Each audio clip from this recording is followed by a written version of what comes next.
North east में भारी बारिश से हालात खराब हैं और कई राज्य बुरी तरह से प्रभावित हुए हैं।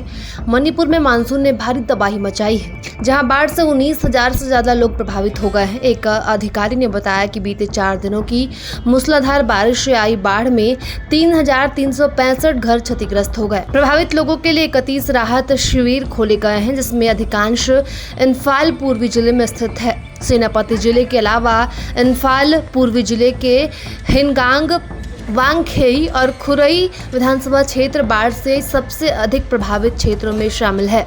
पूर्वोत्तर राज्यों में असम, सिक्किम, मिजोरम, अरुणाचल प्रदेश और मणिपुर में लगातार बारिश, बाढ़ और भूस्खलन के कारण कई लोगों की मौत हो चुकी है। सिक्किम में फंसे पर्यटकों को पुलिस, स्थानीय निवासी, वनकर्मी और लाचुंग होटल एसोसिएशन की मदद से निकाला जा रहा है। अब तक इस आपदा में करीब 30 लोगों की मौत हो चुकी है। सिक्किम में लगातार तीसरे दिन रविवार को भी बारिश जारी रहने के कारण उत्तर सिक्किम में करीब 1500 पर्यटक फंसे हुए हैं। असम में बाढ़ और भूस्खलन से 2 और लोगों की मौत हो गई।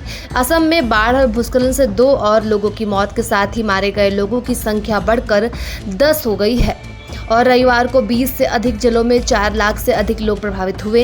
एक आधिकारिक बुलेटिन में इस संबंध में जानकारी दी गई। राज्य की 7 प्रमुख नदियां उफान पर हैं। राज्य के अधिकांश इलाकों में पिछले कुछ दिन से लगातार हो रही बारिश के कारण सड़क परिवहन, रेल यातायात और नौका सेवाएं प्रभावित हुई हैं।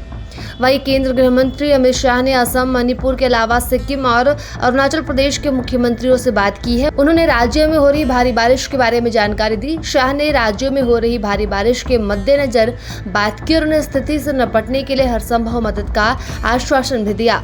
वहीं बिहार में बाढ़ की आहट होने लगी है। कोसी सीमांचल इलाके में नदियों के जलस्तर में बढ़ोतरी होने लगी है। कोसी नदी में हर साल की तरह इस बार भी 1 जून से आधिकारिक रूप से बाढ़ की अवधि शुरू हो गई है। नेपाल के पहाड़ी क्षेत्रों में प्री मानसून बारिश के कारण यह तिथि तय की जाती है। इंजीनियर अलर्ट मोड में है और तटबंधों की निगरानी में जुट गए हैं। सीमांचल इलाके की नदियों का भी जलस्तर बढ़ा है। किशनगंज में पोठिया प्रखंड अंतर्गत महानंदा नदी का जलस्तर शनिवार की सुबह से अचानक बढ़ने लगा। वहीं दियारा इलाके के लोगों को बाढ़ की चिंता सताने लगी है। हालांकि सीओ ने लोगों को आश्वस्त किया है कि अभी घबराने की कोई बात नहीं है। बीते कुछ दिनों से नेपाल के तराई क्षेत्र में मूसलाधार बारिश हो रही है, जिसके कारण महानंदा नदी के जलस्तर में बढ़ोतरी हुई है। हालांकि गाँव में पानी अभी प्रवेश नहीं कर रहा और ठाकुरगंज प्रखंड में बहने वाली नदियों का भी जलस्तर बढ़ा हुआ है। कई इलाकों में बाढ़ जैसे हालात बन गए हैं।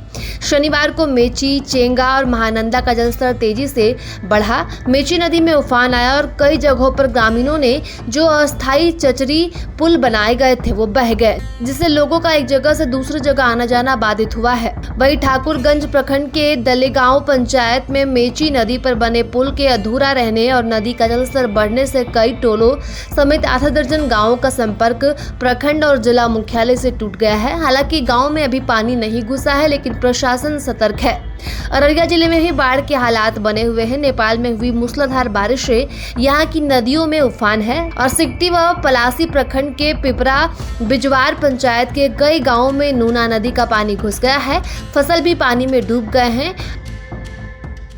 प्रभातखबर.com, विश्वास वही, रफ्तार नहीं।